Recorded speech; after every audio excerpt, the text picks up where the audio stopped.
প্রতিষ্ঠাবার্ষিকীতে আপনাদের জানাই রক্তিম শুভেচ্ছা ও অভিনন্দন। আজকে যারা দূর দূরান্ত থেকে তারা এই যুবদলের প্রতিষ্ঠাবার্ষিকী সফল করেছেন, দূর দূরান্ত থেকে যারা এসেছেন সবাইকে যারা যুবদলের পক্ষ থেকে আন্তরিক শুভেচ্ছা ও অভিনন্দন জানাই। এই বলে আমি আমার বক্তব্য শেষ করছি।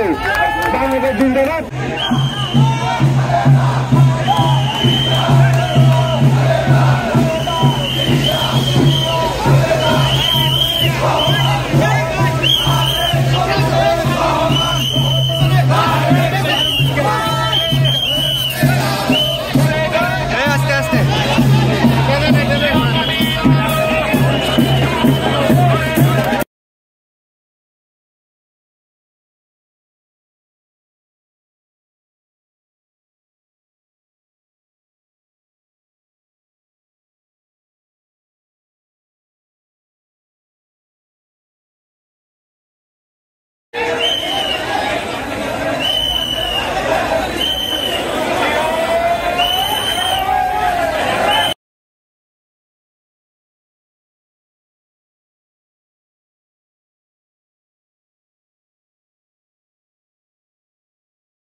সাতচল্লিশতম প্রতিষ্ঠাবার্ষিকী উপলক্ষে আজকের এই র্যালিতে যারা উপস্থিত হয়েছেন সকল নেতৃবৃন্দকে আমার ব্যক্তিগত পক্ষ থেকে জানাই আন্তরিক শুভেচ্ছা